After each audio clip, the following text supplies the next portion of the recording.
ഗ്രാമിക ന്യൂസിലേക്ക് സ്വാഗതം. കണ്ണൂർ ജില്ലയുടെ ചരിത്രത്തിലാദ്യമായി ഒരു എയ്ഡഡ് സ്കൂളിൽ മാനേജ്മെൻറ്റ് ഫണ്ട് വിനിയോഗിച്ചുള്ള സ്പോർട്സ് കോംപ്ലക്സ് സജ്ജമായി. സംസ്ഥാന കായിക രംഗത്ത് തന്നെ അതുല്യമായ സംഭാവനകൾ നൽകിയ KPC ഹയർ സെക്കൻഡറി സ്കൂൾ പട്ടാന്നൂരിലാണ് കൊയിലി പാഞ്ചാലിയമ്മ സ്മാരക സ്പോർട്സ് കോംപ്ലക്സ് ഉദ്ഘാടനത്തിന് സജ്ജമായതെന്ന് സ്കൂൾ അധികൃതർ കണ്ണൂരിൽ വാർത്താസമ്മേളനത്തിൽ അറിയിച്ചു. ഫെബ്രുവരി 28 വൈകുന്നേരം 4 മണിക്ക് പ്രശസ്ത മുൻ Indian footballer Padmashri IM Vijayan sports complex ഉദ്ഘാടനം ചെയ്യും. KPC higher secondary school Pattannur സ്ഥാപക മാനേജറായ കൊയിലി പാഞ്ചാലിയമ്മയുടെ സ്മരണാർത്ഥം സ്കൂളിൽ നിർമ്മിച്ച സ്പോർട്സ് കോംപ്ലക്സ് പദ്ധതി 2024 ഏപ്രിൽ 3-നാണ് തറക്കല്ലിട്ട് നിർമ്മാണം ആരംഭിച്ചത്. ഫുട്ബോൾ, വോളിബോൾ ഗ്രൗണ്ടുകളുടെ നിർമ്മാണമാണ് ആദ്യഘട്ടത്തിൽ പൂർത്തിയായത്.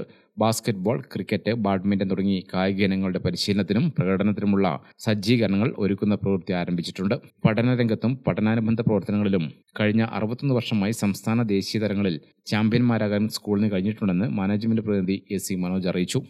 2025 ഫെബ്രുവരി 28 അതിൻ്റെ 1-ാം ഘട്ട പ്രവർത്തനം പൂർത്തിയാക്കി ഉദ്ഘാടനം നടത്തുകയാണ്.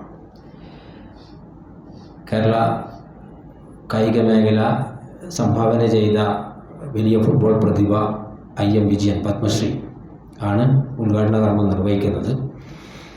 ഇപ്പോൾ നിലവിൽ ഫുട്ബോളിൻ്റെയും വോളിബോളിൻ്റെയും പരിശീലനത്തിനും കളിക്കുന്നതിനുമുള്ള സൗകര്യമാണ് പൂർത്തിയായിട്ടുള്ളത്. ഏതാണ്ട് 70 മീറ്റർ 50 മീറ്റർ ഡയമെൻഷനിൽ എല്ലാ സംവിധാനങ്ങളും ഒരുക്കിക്കൊണ്ടുള്ള ഒരു മഡ് ഗ്രൗണ്ടാണ്. മണ്ണ് ഗ്രൗണ്ട്, ടർഫല്ല. അത് ടർഫ് ചില ഇഞ്ചുറിയൊക്കെ ഉണ്ടാക്കുന്നതുകൊണ്ടാണ് ടർഫ് ചെയ്യാഞ്ഞത്.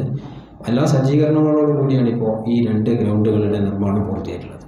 ഉദ്ഘാടനത്തോടനുബന്ധിച്ച് കണ്ണൂർ ജില്ലയിലെ പ്രമുഖ ടീമുകളെ പങ്കെടുപ്പിച്ചുകൊണ്ട് ഫുട്ബോൾ പ്രദർശനവും കായിക പ്രതിഭകളെ ആദരിക്കൽ ചടങ്ങും നടത്തും. PTA president K Manoj, principal V Bindu, headmistress OV Vijayalakshmi, Srikanth Koderi എന്നിവർ പങ്കെടുത്തു. ഗ്രാമിക ന്യൂസ്, കണ്ണൂർ.